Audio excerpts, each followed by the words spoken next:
Hello student, I am Mr. Mohammad Saqib, your biology teacher and I welcome you all in my YouTube channel The Bios Planet. तो dear student, अब मैं आपको जैसे कि मैंने इस चैप्टर में लाइफ प्रोसेस के चैप्टर में मैंने ऑलरेडी 2 लेक्चर कंप्लीट कर दिए, जिसमें पहले वाले में मैंने एक इंट्रोडक्शन दिया था न्यूट्रिशन के बारे में, क्योंकि ये न्यूट्रिशन वाले टॉपिक को हम पढ़ रहे हैं। उसमें मैंने एक में इंट्रोडक्शन दिया था, दूसरे में मैंने बताया था कि न्यूट्रिशन इन प्लांट की जो ग्रीन प्लांट में ये फोटोसिंथेसिस का प्रोसेस होता है तो कैसे होता है, ये सारे प्रोसेस के बारे में हमने समझा। अब हम जो आगे बात करने जा रहे हैं वो सेकेंड मोड ऑफ न्यूट्रिशन है, जो क्योंकि एक तो mode of nutrition autotrophic mode of nutrition होता है और सेकेंड जो न्यूट्रिशन होता है वो आपका हेट्रोट्रॉफिक मोड ऑफ न्यूट्रिशन होता है। तो एक चीज आप समझ लें, जितने भी ऑर्गेनिज्म होते हैं, चाहे वो प्लांट्स हो चाहे एनिमल्स हो, जितने भी ऑर्गेनिज्म होते हैं, all organism are adapted to their environment. तो जो जितने भी ऑर्गेनिज्म होते हैं वो अडॉप्टेड होते हैं अपने इन्वायरमेंट के अकॉर्डिंग, उनकी बॉडी में बहुत सारे चेंजेस आ जाते हैं। जैसे कुछ ऑर्गेनिज्म यहाँ पे मैं लिख दे रहा हूँ, heterotrophic mode of nutrition, heterotrophic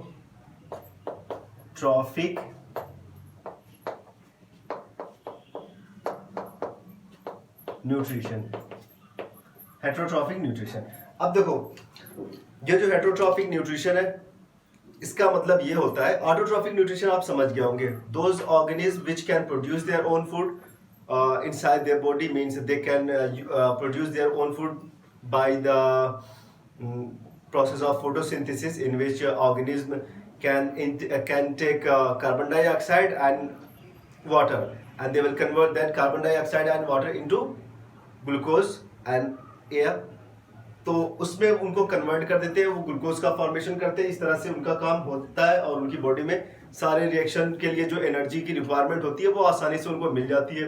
लेकिन कुछ ऑर्गेनिज्म होते हैं ना, वो इन चीज़ों को, उनके पास वो पिगमेंट नहीं होते, उनके पास क्लोरोफिल नहीं होते, उनके पास कोई पिगमेंट होता नहीं है that can trap the sunlight, जो सनलाइट की एनर्जी जो होती है ना उसको ट्रैप कर सके, जो सनलाइट की एनर्जी को एब्जॉर्ब कर सके एंड उस एनर्जी को यूज कर सके, ताकि वो ऑर्गेनिज्म चेंज कर ले सोलर एनर्जी को केमिकल एनर्जी में। बट अब पिगमेंट है ही नहीं, क्लोरोफिल है ही नहीं, देन इन दैट केस वो इस काम को नहीं कर सकते, मीन्स वो ऑटोट्रॉफिक नहीं हो सकते, तो उनका जो मोड ऑफ न्यूट्रिशन होगा वो चेंज हो जाएगा। तो सेकेंड मोड ऑफ न्यूट्रिशन होता है वो होता है हेट्रोट्रॉफिक मोड ऑफ न्यूट्रिशन। तो आप ये समझ लें कि हेट्रोट्रॉफिक मोड ऑफ न्यूट्रिशन का मतलब होता है, पहले हेट्रोट्रॉफ्स क्या होते हैं उनको समझ लेते हैं। हेट्रोट्रॉफ्स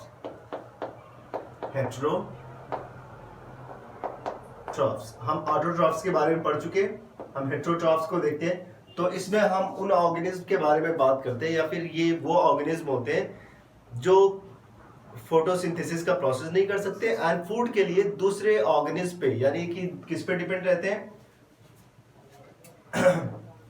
ऑटोट्रॉफ्स पे वो क्या रहते हैं, डिपेंड रहते हैं।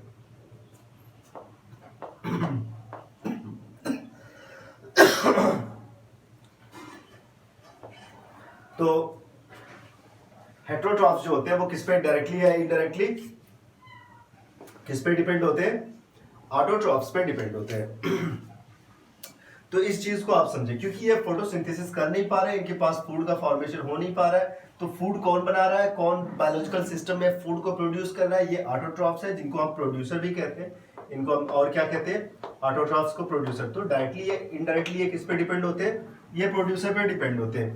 तो हेट्रोट्रॉफ्स होंगे, और हेट्रोट्रॉफ्स होते हैं उनके मोड ऑफ न्यूट्रिशन को हम क्या कहते हैं, हेट्रोट्रॉफिक मोड ऑफ न्यूट्रिशन। तो इनके न्यूट्रिशन को हम हेट्रोट्रॉफिक न्यूट्रिशन कहेंगे या हेट्रोट्रॉफिक मोड ऑफ न्यूट्रिशन कहेंगे। ओके, तो इन्वायरमेंट के अकॉर्डिंग हर ऑर्गेनिज्म के अंदर एडाप्टेशन हुआ है। फूड अवेलेबिलिटी एक बहुत बड़ा रीजन है कि उनका मोड ऑफ न्यूट्रिशन भी चेंज हुआ है। इसमें जो हेट्रोट्रॉफ्स होते हैं उनका भी सिंगल टाइप का न्यूट्रिशन नहीं होता, उनमें भी डिफरेंट टाइप के न्यूट्रिशन होते हैं। जैसे अगर मैं बताऊं तो यहाँ पे आपका जो एनसीईआरटी क्लास 10 एनसीईआरटी का जो बुक है ना, उसमें 3 टाइप का उसने न्यूट्रिशन दे रखा है, तो उसको आप समझते हैं। फर्स्ट इसमें जो न्यूट्रिशन उसने दिया हुआ है, फर्स्ट जो न्यूट्रिशन उसने दिया हुआ है वो है आपका सैप्रोफाइटिक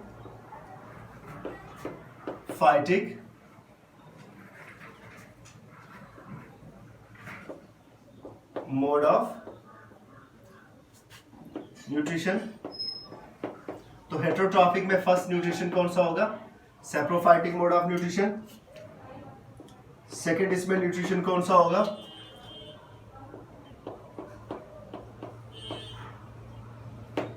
होलोजोइक न्यूट्रिशन। सेकेंड आपका nutrition holozoic nutrition. And third आपका न्यूट्रिशन कौन सा है?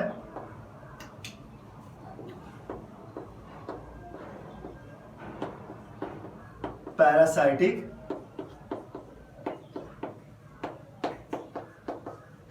न्यूट्रिशन। तो यहां पे हम जो बात करने वाले हैं वो तीन न्यूट्रिशन के बारे में बात करने वाले हैं। फर्स्ट आपका सैप्रोफाइटिक न्यूट्रिशन, सेकेंड आपका होलोजोइक न्यूट्रिशन एंड थर्ड आपका पैरासाइटिक न्यूट्रिशन। तो हमारे पास यहाँ पे तीन न्यूट्रिशन है, हम इन न्यूट्रिशन को पढ़ेंगे। All these three nutritions are heterotrophic nutrition. ये हेटेरोट्रॉफिक न्यूट्रिशन है, फूड के लिए डिपेंड होते हैं, डिफरेंट ऑर्गेनिज्म पे डिपेंड होते हैं। अब देखो सैप्रोफाइट किस तरह से होलोजोइक एंड पैरासाइटिक से अलग है। देखो कुछ ऑर्गेनिज्म होते हैं ना, उनको ये फूड बॉडी के बाहर बना हुआ फूड होता है, और उनको देखो होता क्या है ना कि जो फूड होता है उनमें होते हैं न्यूट्रिएंट्स,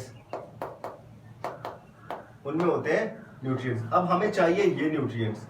कुछ तो ऑर्गेनिज्म, कुछ पहले सबसे पहले हम बात करेंगे, कुछ ऑर्गेनिज्म ऐसे होते हैं जिनको ये फूड के अंदर जो न्यूट्रिएंट्स पाए जाते हैं, ये चाहते हैं कि ये फूड बाहर ही ब्रेक हो जाए।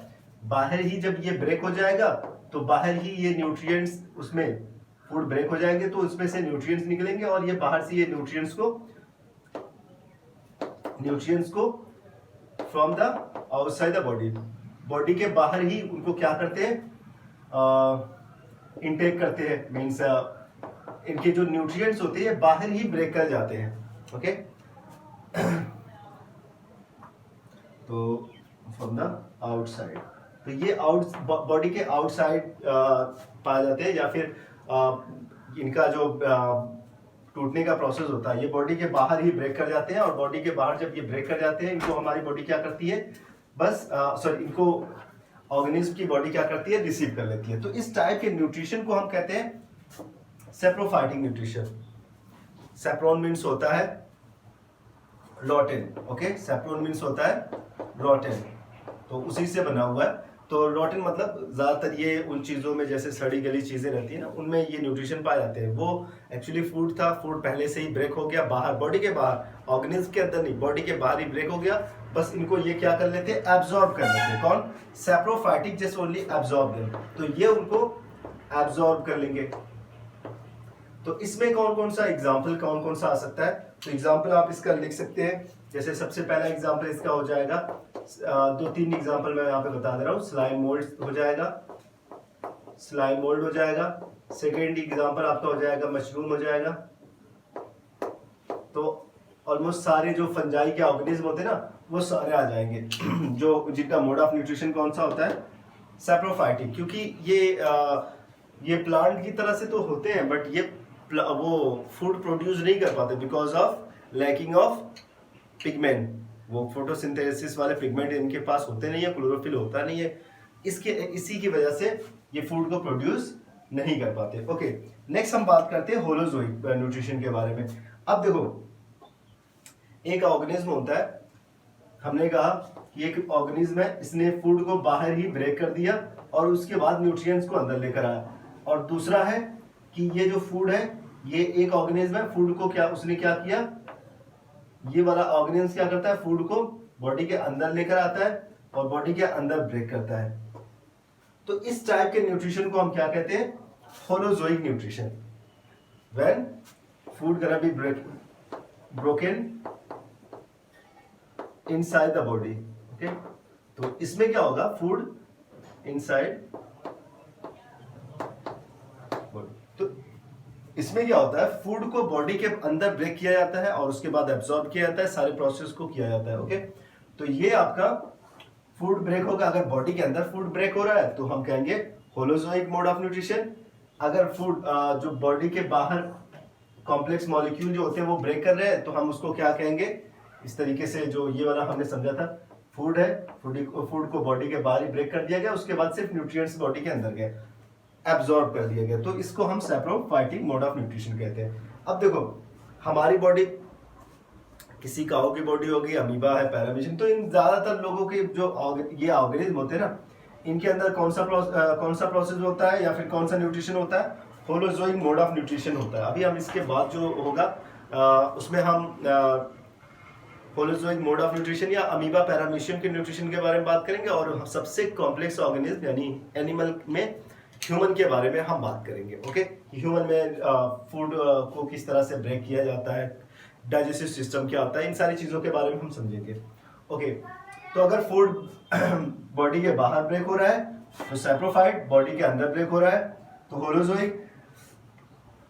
तो इसमें हम एक एग्जांपल मैं लिख दे रहा हूँ, ह्यूमन का एग्जांपल लिख दे रहा हूँ, और भी अदर एनिमल, काऊ भी लिख दे रहा हूँ। ओके, इन सारे ऑर्गेनिज्म के अंदर कौन सा मोड ऑफ न्यूट्रिशन देखने को मिलता है या फिर कौन सा मोड ऑफ हेट्रोट्रॉफिक न्यूट्रिशन देखने को मिलता है, होलोजोइक। अब बात करते हैं पैरासाइटिक क्या होते हैं, पैरासाइटिक न्यूट्रिशन क्या होता है। तो कुछ ऑर्गेनिज्म होते हैं ना, वो दूसरे ऑर्गेनिज्म की बॉडी पे रहते हैं, बिना उसे किल किए फूड को इनटेक करते हैं। ओके, जैसे मैंने कहा कि एक ऑर्गेनिज्म है, बड़ा सा ऑर्गेनिज्म है, इसके ऊपर एक छोटा सा ऑर्गेनिज्म इस तरह से बैठा हुआ है, फूड को नहीं बना रहा है, ये छोटा वाला फूड नहीं बना रहा है, बट बड़े वाले के पास ढेर सारा फूड है, तो ये छोटा वाला बड़े वाले से फूड लेगा और उसे किल नहीं करेगा, उससे बस फूड को लेता रहेगा। मीन्स एक को बेनिफिट हो रहा है, एक को लॉस हो रहा है, तो इसी को हम क्या कहते हैं, पैरासाइटिक मोड ऑफ न्यूट्रिशन कहते हैं। अब देखो, जो जिसके ऊपर वो ऑर्गेनिज्म है, उस बड़े वाले ऑर्गेनिज्म को या फिर जिसके ऊपर वो ऑर्गेनिज्म पाया जा रहा है, उसको हम कहते हैं होस्ट, और इस ऑर्गेनिज्म, जो छोटे वाले ऑर्गेनिज्म को जो होस्ट के ऊपर पाया जा रहा है, उसको हम कहते हैं पैरासाइट। अब इनका काम, छोटे वाले का काम क्या है, ये बड़े वाले से क्या करते हैं, फूड को इनटेक करते हैं। ओके, तो इस टाइप के मोड ऑफ न्यूट्रिशन को हम हेट्रोट्रॉफिक मोड ऑफ न्यूट्रिशन कहते हैं। अगर आप ये देखें इसका एग्जांपल, तो सबसे पहले आप इसके एग्जांपल में लीच देख सकते हैं। लीच आपका हो गया, लीच जिसे जो आपके पानी में देखने को मिलता है, जिनका माउथ पे शक्कर पाया जाता है, जो ब्लड को सक करते हैं, जिनको जोंक भी कहते हैं। ओके, तो वो हो गया। प्लांट में होता है, अगर प्लांट में देखें तो कसकटा होता है। ओके, ये कसकटा जो होता है प्लांट में हो गया, लीच हो गया और लाइस हो गया। उसके अलावा भी कुछ ऑर्गेनिज्म होते हैं, आप उनका नाम देख लेंगे, एनसीईआरटी बुक में और भी कुछ नाम दिए गए हैं, तो आप उनके नाम को देख लेंगे। तो ये जो 3-4 मोड ऑफ न्यूट्रिशन देखने को मिलता है ना, ये हेट्रोट्रॉफिक मोड ऑफ न्यूट्रिशन आपका होता है। और ये हेट्रोट्रॉफिक न्यूट्रिशन किसमें देखने को मिलता है, इन सारे ऑर्गेनिज्म में, जिसका मैंने एग्जांपल बताया। तो एक तो मोड ऑफ न्यूट्रिशन कौन सा है, ऑटोट्रॉफिक, एक कौन सा मोड ऑफ न्यूट्रिशन है, हेट्रोट्रॉफिक। ऑटोट्रॉफिक ऑटोट्रॉफ्स के अंदर देखने को मिलते हैं, हेट्रोट्रॉफिक हेट्रोट्रॉफ्स के अंदर देखने को मिलते हैं। ऑटोट्रॉफिक को प्रोड्यूसर कहा जाता है, और हेट्रोट्रॉफ्स क्योंकि ये फूड को बनाते नहीं है, इसलिए इनको हम कंज्यूमर कह सकते हैं। इनको एक और नाम दिया जाता है, consumer. Those organism which can consume food which have been produced by the producer।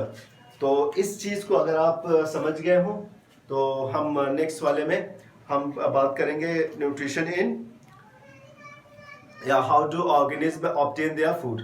तो इस चीज के ऑब्टेन देयर न्यूट्रिशन, तो इस चीज के बारे में हम बात करेंगे। अभी बस इतना ही। आई होप कि आप लोगों को इतना समझ में आ गया होगा। आप नोट्स बनाते रहे, कोई क्वेश्चन हो कमेंट बॉक्स में लिखें, और चैनल को सब्सक्राइब कर दें। Thank you so much.